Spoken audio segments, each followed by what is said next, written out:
Assalamualaikum warahmatullahi wabarakatuh. Bismillahirrahmanirrahim.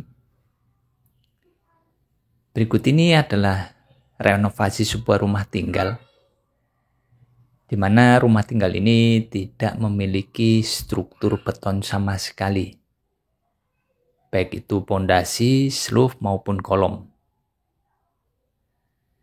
Kali ini kita akan melihat dan membahas proses suntik kolom beton pada rumah tinggal ini. Bagaimana kelanjutannya? Ikuti terus video ini. Pada renovasi rumah tinggal ini pemilik mempertahankan bentuk dari rumah tersebut. Jadi dinding-dinding yang lama ini dipertahankan, tidak dibongkar. Hanya saja untuk lantainya dinaikkan dari lantai existing ini naik 50 cm. Dan juga dinding bagian atas ini dinaikkan juga. Jadi untuk elevasi ring bagian atas itu kurang lebih 5,5 meter dari lantai yang baru.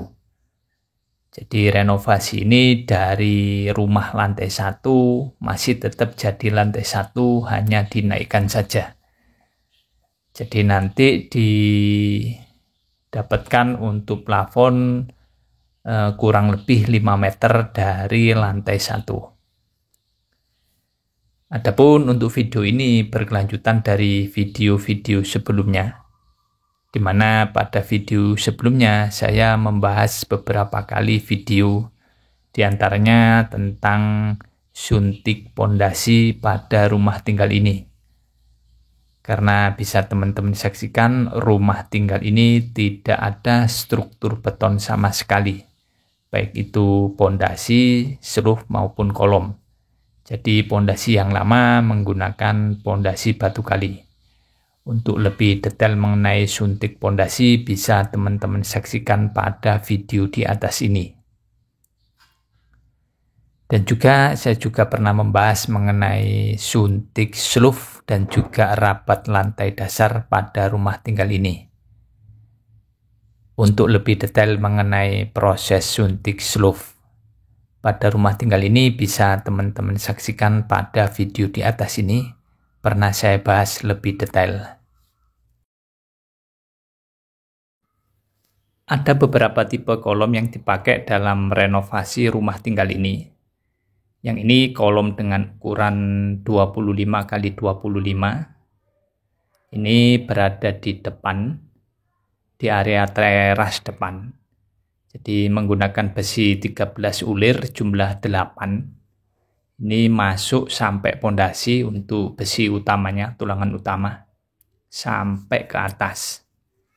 Sedangkan untuk sengkang atau bekel kita pakai besi 8 mili polos. Ini juga sama dengan ukuran kolom, yakni 25 x 25. Ini berada di teras bagian belakang dengan jumlah tulangan utama 8 biji pakai diameter 13. Untuk sengkang diameter 8, jarak 10 cm untuk area tumpuan, area lapangan jarak 15 cm. Ini sengkang jarak 10 cm, tumpuan lapangan 15 cm. Dan juga ini ada kolom dengan ukuran 15 x 30. Ini untuk pembesiannya pakai diameter 13 jumlah 8. Bisa teman-teman saksikan. Besi ulir semua, diameter 13. Ini besi utama masuk pada pondasi. Jadi di setting untuk besi utama ini ada tekukan atau hak masuk pada pondasi pelcap seperti ini. Lalu untuk sengkang atau bekel kita gunakan besi 8 dengan jarak area tumpuan ini 10 cm.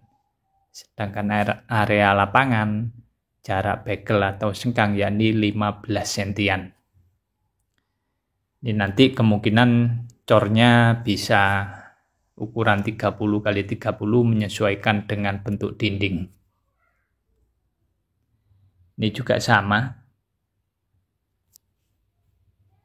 kolom dengan ukuran 15 kali 30 ini kita setting masuk pada pondasi. Jadi sebelum pengecoran pondasi ini kolom harus sudah terpasang terlebih dahulu untuk pembesiannya.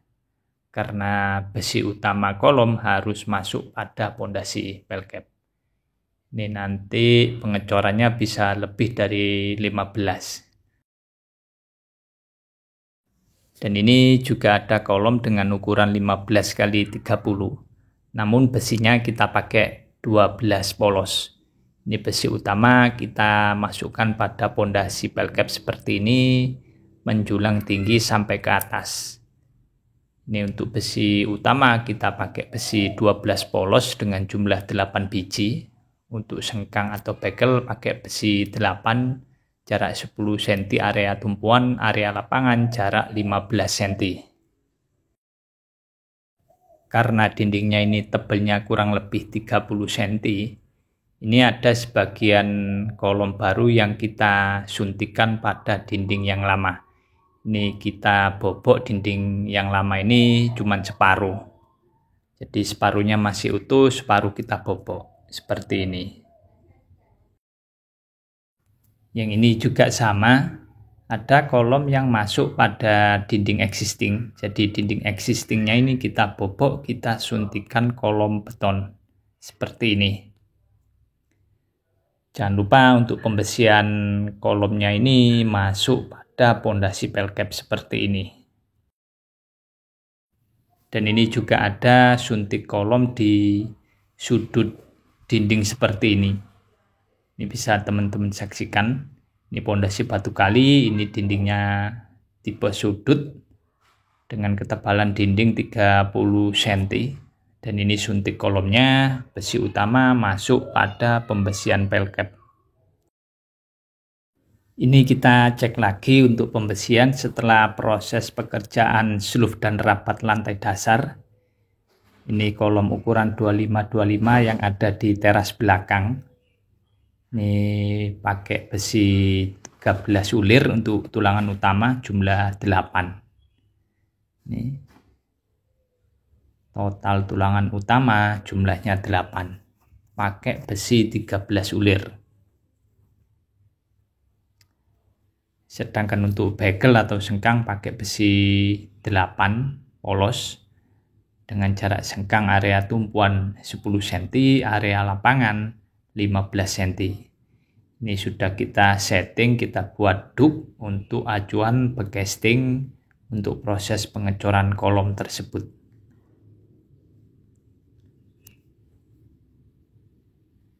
Dan ini suntik kolom yang ada di dinding existing.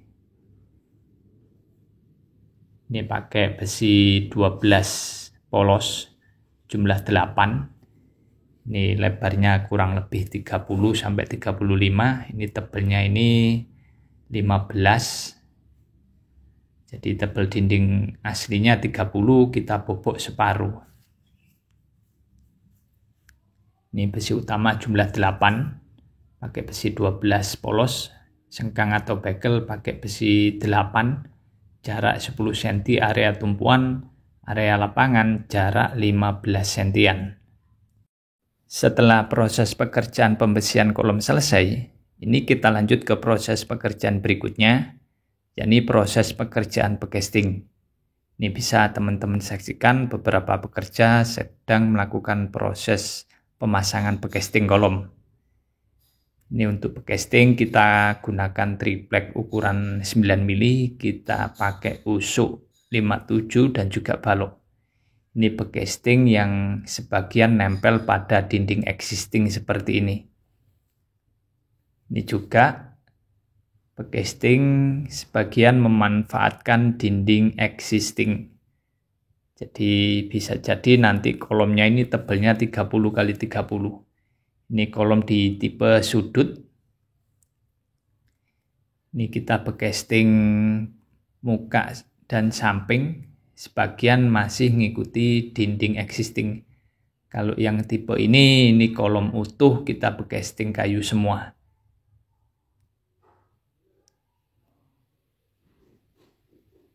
Dan ini sebelum pengecoran, ini backcasting harus kita cek untuk tegak lurus atau lotnya.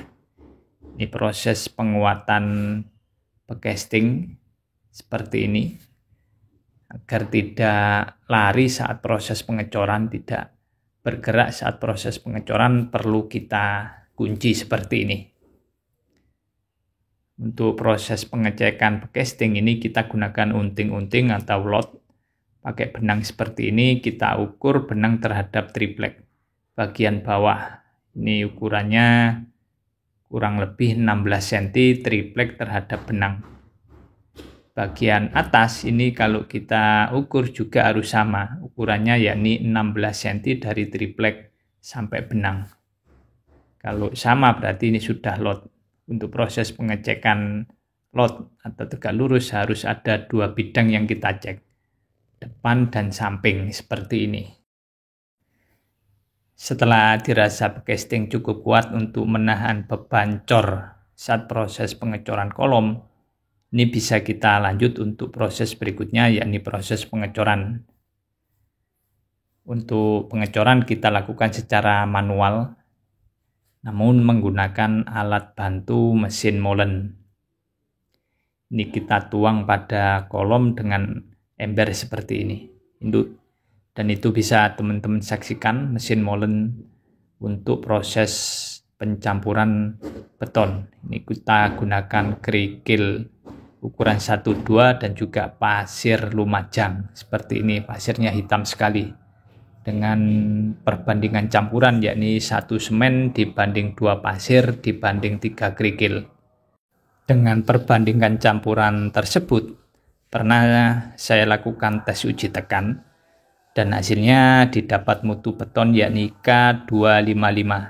Jadi cukup bagus untuk proses pengecoran sebuah beton untuk rumah tinggal, baik untuk 1 lantai atau 2 lantai.